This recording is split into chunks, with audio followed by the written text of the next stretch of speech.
So yeah, this guy is pretty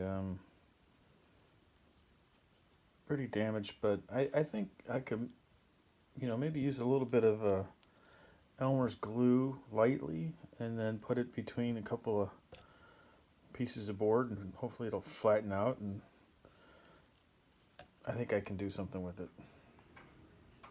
All right, I managed to separate that back into 3 separate pieces. It's pretty delicate, and this paper is stuck on there. I don't want to damage it. I'll put glue between the other pieces, and I'm going to put it under a stack of books in between some parchment paper. So hopefully it'll flatten out like a leaf in a book, and then I can still use it, so it should get some strength back too. We'll see how this works.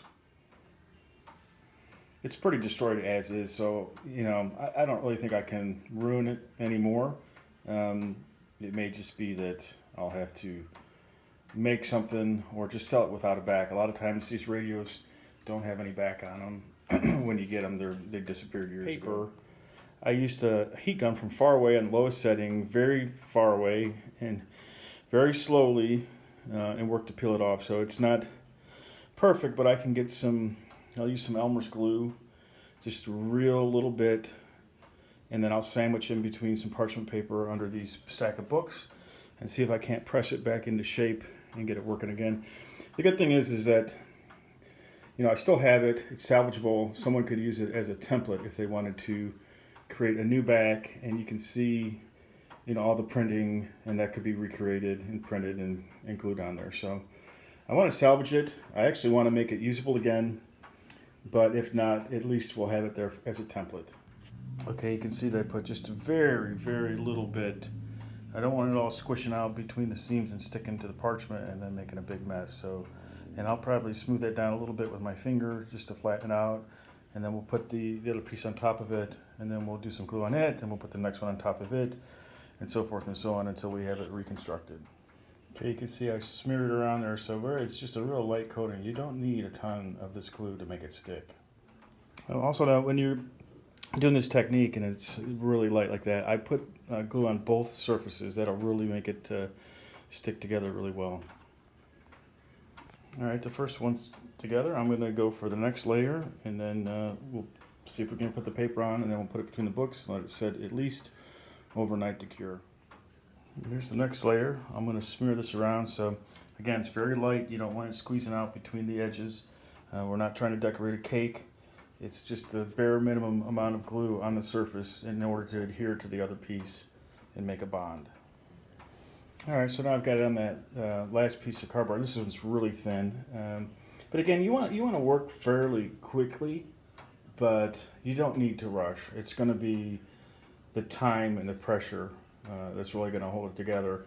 That glue isn't going to really dry completely for a while. So take your time, very light coat, line it up really good, and then we'll set it under some pressure and let it set overnight.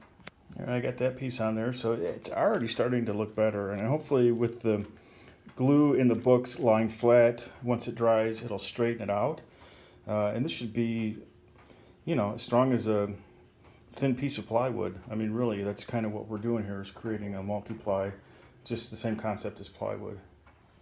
I went a little bit heavier on this last one because I'm not going to be able to put glue on the back of this. It's very flimsy, so I'm going to do it a little thicker. I'll smush it around, and then we'll lay this on there and get it inside the box. I got that on there pretty good, but before I put it under, I'm going to put some wax paper over it, take a rolling pin and roll it just to flatten out, get the bubbles out, and then we'll put it inside the book.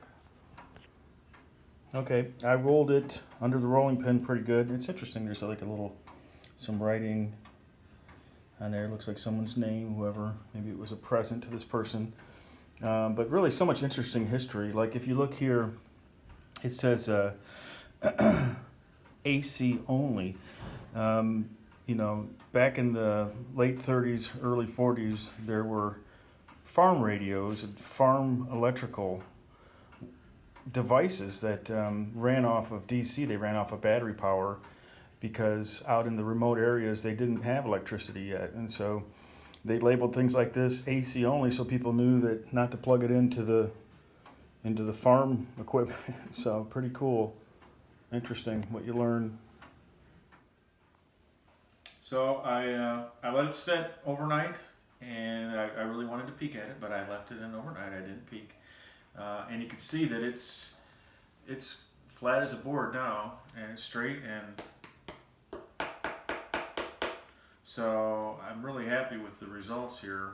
I'm going to get this installed in there, and I think we're about ready to research it and then list it.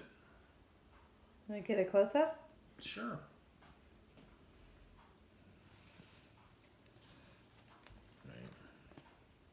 Looks good. Looks good.